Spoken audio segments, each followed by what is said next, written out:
¡Morirán todos ahí dentro! ¡Todos! ¡Lo oyen!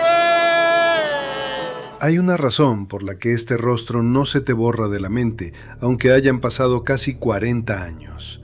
Lo que estás viendo no es una máscara de látex, ni el truco de un maquillador de efectos especiales.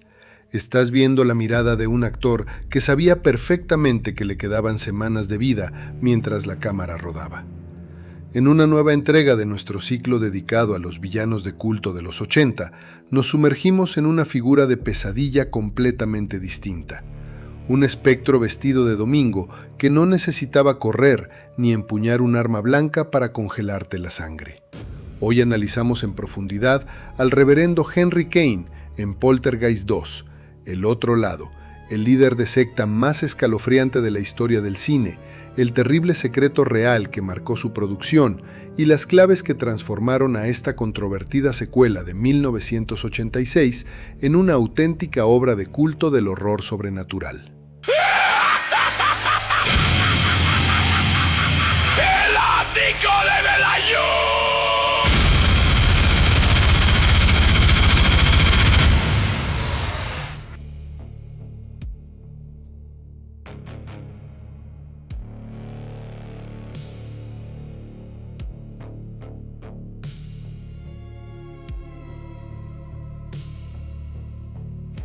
Tras el colosal éxito de la película original de 1982, dirigida por Tobe Hooper y producida por Steven Spielberg, la secuela se enfrentaba a una misión casi imposible: cómo expandir un misterio cuya mayor fuerza radicaba precisamente en lo invisible. La respuesta del director Brian Gibson y los guionistas Michael Grace y Mark Victor fue profundizar en la mitología teológica y chamánica del universo Poltergeist. La película decidió romper con la estética puramente suburbana de la primera entrega para adentrarse en un terreno mucho más denso, onírico y siniestro, mezclando el folclore de los nativos americanos encarnado en la figura de Taylor con el terror cósmico y el fanatismo del siglo XIX. Con los años, Poltergeist 2 ha ganado un estatus de culto incuestionable, no solo por el impacto visceral de sus criaturas diseñadas por el artista suizo H.R. Giger, como la inolvidable escena del monstruo del tequila o la bestia de la pesadilla astral, sino por la atmósfera densa y fúnebre que impregna cada uno de sus fotogramas. Para comprender la verdadera dimensión del terror que genera Kane, no basta con mirarlo como un simple fantasma, hay que entender su génesis humana. A finales del siglo XIX, en pleno auge de los movimientos milenaristas y las fiebres apocalípticas de la frontera estadounidense, Henry Kane era un predicador de mirada magnética y oratoria incendiaria. Convenció a toda su congregación de que el fin del mundo caería sobre la tierra en una fecha exacta. Su solución fue guiar a docenas de familias enteras al interior de una profunda caverna subterránea para esperar allí el juicio final. Pero cuando el día llegó, la profecía no se cumplió y el mundo exterior siguió girando. El fanatismo de Kane no admitió el fracaso. Selló la entrada de la cueva desde dentro, condenando a hombres, mujeres y niños a una agonía atroz de hambre, asfixia y locura en la más absoluta penumbra. Esa fosa común subterránea se convirtió en un reactor de sufrimiento humano concentrado. La energía residual de todas esas almas desesperadas quedó encadenada y absorbida por la voluntad megalómana del predicador, transformándonos tras la muerte en un agujero negro metafísico. Y es aquí donde radica el núcleo argumental de su amenaza.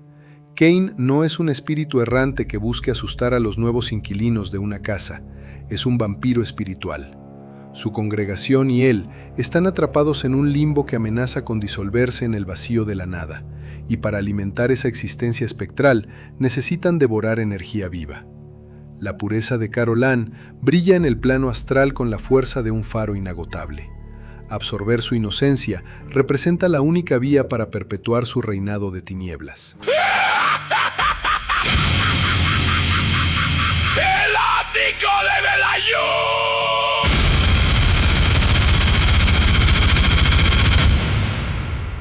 El impacto imborrable de Henry Kane se debe en su totalidad a Julian Beck.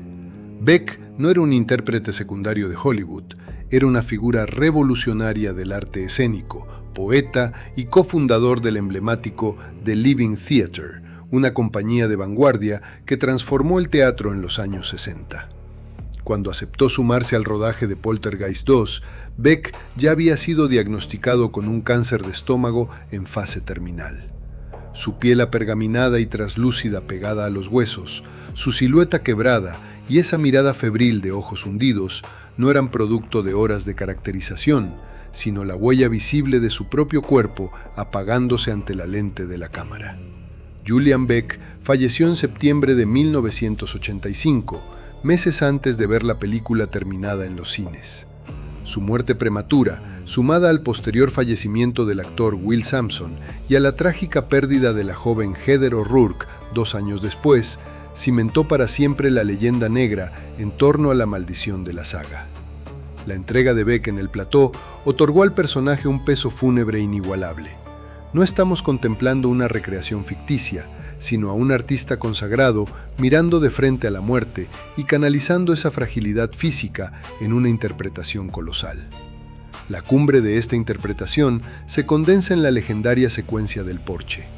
En una década dominada por los jump scares y los asesinos implacables, esta escena brilla por su tensión psicológica y su magistral uso del espacio.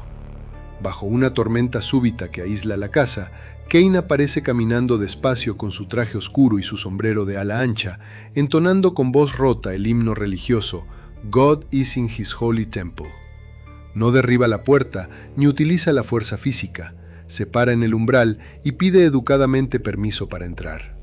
La conversación con Stephen Freeling es un prodigio de manipulación.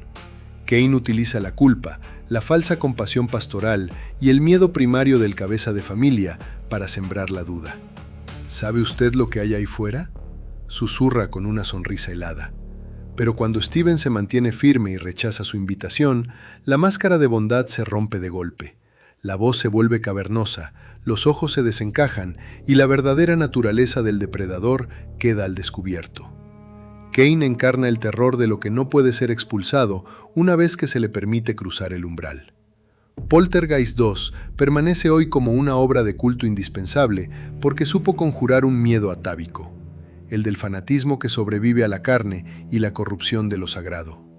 El reverendo Henry Kane demostró que el horror más inolvidable no necesita artificios desmedidos, sino la presencia sobrecogedora de una voz quebrada que promete la salvación eterna mientras te arrastra hacia el abismo subterráneo. ¿Fue el reverendo Kane el villano que más te marcó de toda la saga Poltergeist, o crees que el terror invisible de la primera entrega era más efectivo? Déjame tu opinión y tus recuerdos en la caja de comentarios. Si disfrutas de estos repasos a fondo del cine de culto y sus figuras más oscuras, suscríbete y activa la campana para acompañarme en el próximo análisis.